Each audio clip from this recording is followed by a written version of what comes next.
السلام عليكم ورحمة الله وبركاته. ازيكم يا احلى اخوات في الدنيا؟ وحشتوني جدا جدا، بقالي كتير ما عملتش فيديوهات، بس كل فترة بعمل فيديو. يا رب الفيديو بس يعجبكم، وما تنسوش اللايك والاشتراك في القناة عشان يوصلكم كل جديد انا بعمله. اول حاجة زي ما احنا متعودين نصلي على النبي في الكومنتات، اللهم صل وسلم وبارك على سيدنا محمد وعلى اله واصحابه اجمعين عليه افضل الصلاة والسلام. حبيبي يا رسول الله.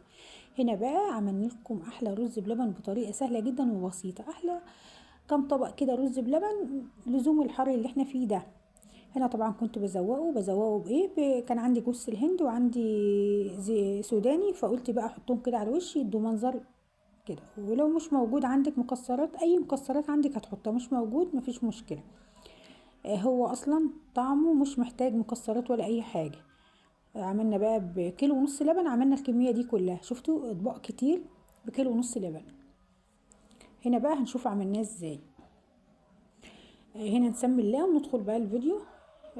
اول حاجة كنا هنا في يعني فيديو مقطع محذوف اللي هو بتاع الرز. غسلت نص كوباية رز وسلقتها بشوية لبن بشوية سكر. سلقتها سليق جامد جدا يكون طري. وهنا ضفتها على اللبن زي ما انتوا شايفين. حطيت الكيلو ونص لبن على النار وحطيت في قلبهم الرز يستوي يكمل سوا في قلب اللبن. وهنا بقى كنت بحط معلقه سمنه فلاحي، سمنه بلدي، تدي طعم جميل جدا جدا للرز بلبن. وحطيت كوبايتين سكر. كوبايتين سكر، لو انت عاوزه رز بلبن مسكر قوي هتزودي سكر، لو عاوزه تقلليه ما هقللي زي ما انت حابه. السكر هيبقى في ايديك، اصل انت مش هتعملي نفس الكميه اللي انا هعملها.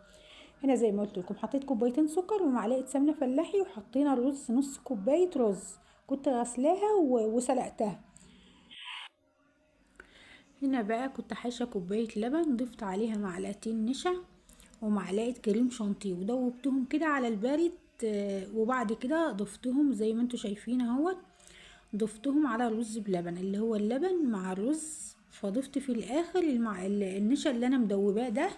فضفته في الاخر، في اخر خالص لما اللبن غلى خلاص عشان ما ياخدش اي وقت معانا. هنا بقلب فيه، لازم أنا اقلب فيه بعد ما فضيته، لازم أنا اقلب فيه جامد جدا عشان ما يكلكعش. عشان لو سبته وما قلبتوش زي ما انتوا شايفين كده اكيد النشا هتكلكع في الرز بلبن وكده يبوظ بقى. هنا خلاص اهو ابتدى يربط. دقيقة واحدة هتلاقيه استوى، اهو ابتدى يدقل اهوت زي ما انتوا شايفين. ابتدى زي بقى عمل كريمي كده. اهم حاجه هتحطوا معلقه السمنه البلدي، لو مش موجوده ما فيهاش مشكله. لو مش موجوده سمنه بلدي موجوده عندكم ما فيهاش مشكله. انا ضفت معلقه سمنه عشان موجود عندي. وهنا كريم شانتيه، معلقه الكريم الشانتيه ديت بتدي طعم جميل جدا جدا في الرز بلبن. وهنا كنت اول مره احط موارد على رز بلبن. حطيت نص معلقه موارد، بجد بجد عطتني طعم جميل جدا جدا في الموارد لما تحط في الرز بلبن. هنا زي ما قلت لكم كنت اول مره احط. لو انت مش حابه الموارد بنقصه ما تحطوش. انا ما كنتش بحط موارد الاول، فجربته المره دي لقيته جميل جدا جدا. هنا بقى زي ما انتم شايفين، شفتوا بقى تقول خالص هو بقى كريم وجميل ولا تقيل ولا اي حاجه، او زي ما انتم شايفين كده. وطعمه جميل جدا جدا والله، طعمه تحفه. هنا بقى هنبتدي بقى نفضي في الاطباق. هنفضي في الاطباق كلها بنفس الكميه دي. هنا بقى بسم الله بنسمى اهوت، بنحط بقى في الاطباق كده. وهنسيبه بقى يبرد خالص، وبعد كده ندخله التلاجة. ما ندخلوش وهو سخن، هندخله التلاجة يسقع بقى شوية. هنفضيه في نفس كل الكمية كلها بنفس الطريقة دي.